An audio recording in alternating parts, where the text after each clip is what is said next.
بعد العسر يسرا ربنا أعلاك قدرا يا إمام الأنبياء أنت في الوجدان. Bismillahirrahmanirrahim. Assalamualaikum warahmatullahi wabarakatuh. Alhamdulillah wassalatu wassalamu ala Rasulillah wa ala alihi wa ashabihi wa mawalah. Amma ba'd. Rabbi shrah li sadri wa yassir li amri wahlul 'uqdatam min lisani yafqahu qawli. Bapak Ibu, saudara-saudari dimanapun Anda berada, pada kesempatan ini bercerita tentang pemuda.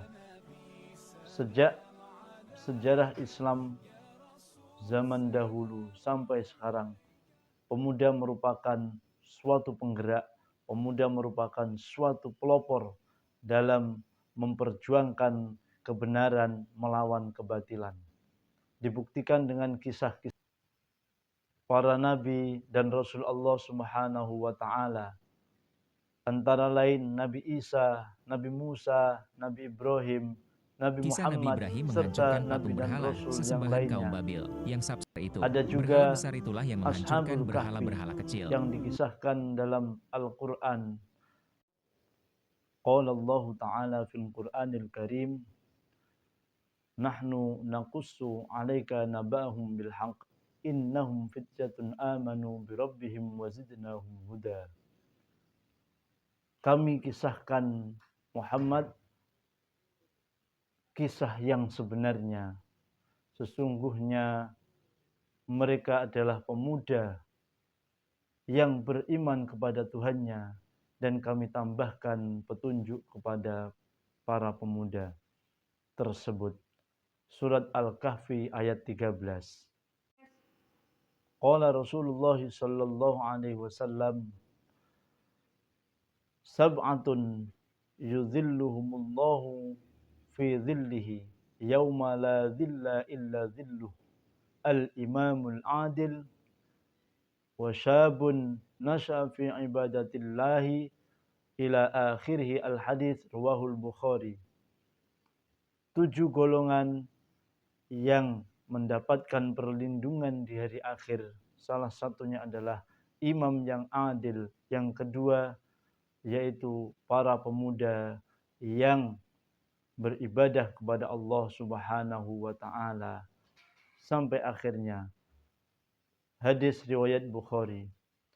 Dari keterangan tersebut, cuplikan hadis tersebut menunjukkan bahwasanya posisi pemuda berada pada posisi yang kedua dalam menjadi pelopor dan garda terdepan pergerakan perubahan untuk melawan kebatilan, memperjuangkan kebenaran. Dalam masa yang sekarang, pemuda menjadi pelopor kemaslahatan umat serta menghadirkan manfaat untuk lingkungan. Maka pada kesempatan ini kami dari segenap staf KUA Kecamatan Pagu akan menampilkan cuplikan dokumenter bagaimana pemuda pada zaman sekarang menjadi penggerak dan pelopor dalam kegiatan yang positif sebagaimana dikisahkan pada zaman-zaman sejarah Islam terdahulu, para sahabat, para pejuang kemerdekaan Republik Indonesia. Berikut cuplikannya, video dokumenter yang nanti akan disampaikan juga pesan-pesan moral terkait dengan kepemudaan oleh Bapak Kepala KUA Kecamatan Pagu. Selamat menikmati, semoga dapat menginspirasi kita semuanya.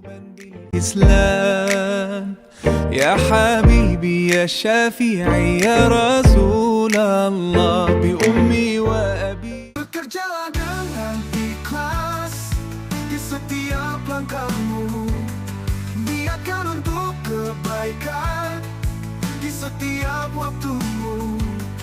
Bekerja dengan hati dalam suka dan duka, karena ikhlas adalah kunci mencapai bahagia. Oleh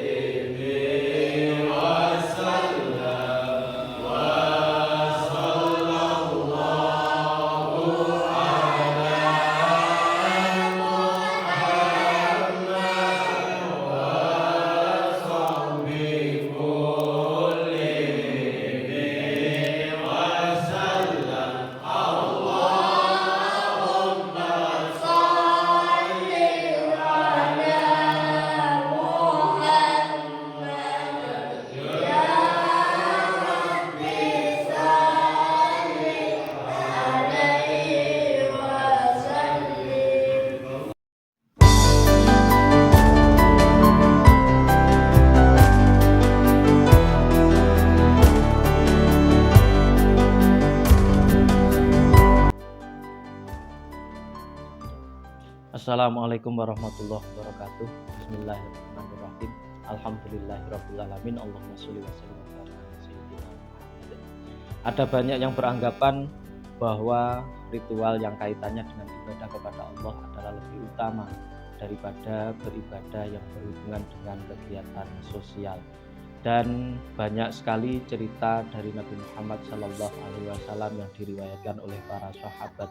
Salah satunya adalah ketika ada seorang yang beribadah tekun di dalam masjid, dia sholat, dia iktikaf, dia membaca Al-Quran, dia membaca zikir, sholawat dan sebagainya, tetapi dia melupakan keluarganya. Dihampiri oleh Nabi, ditanya, bagaimana nasib keluargamu? Siapa yang memberi nafkah dia?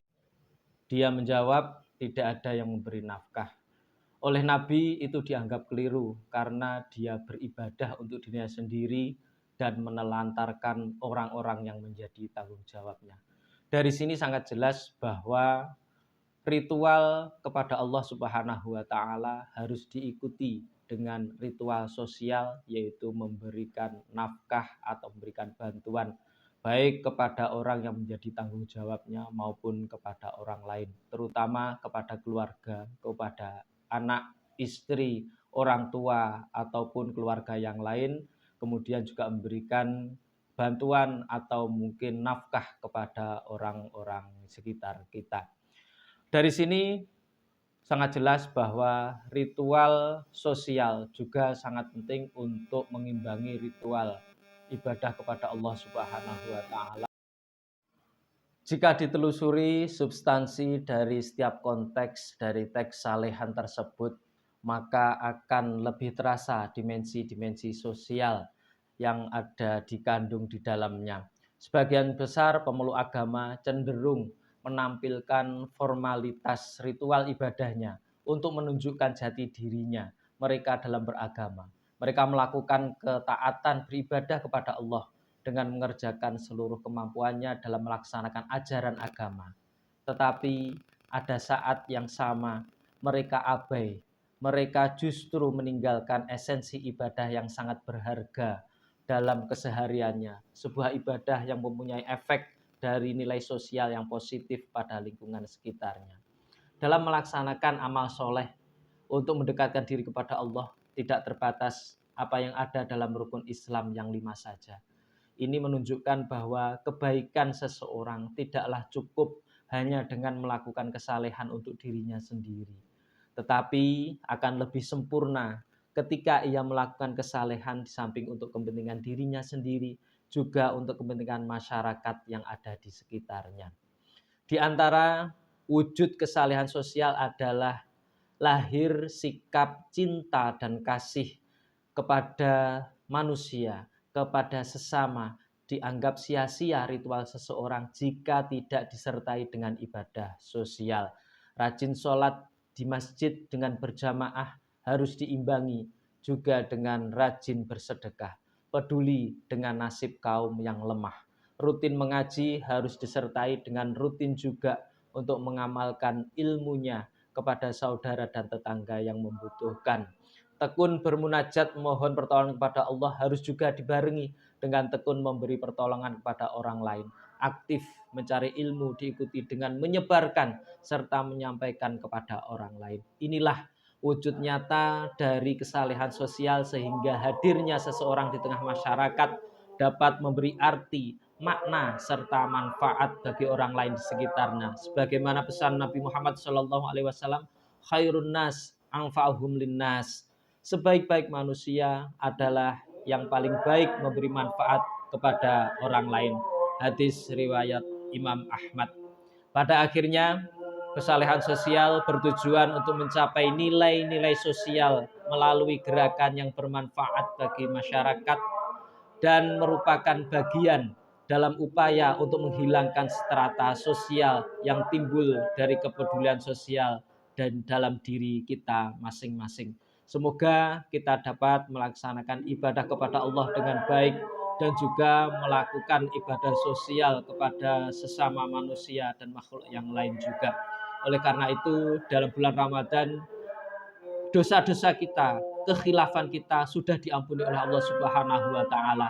kewajiban kita nanti di hari raya adalah kita meminta maaf kepada sesama manusia atas semua kesalahan kita.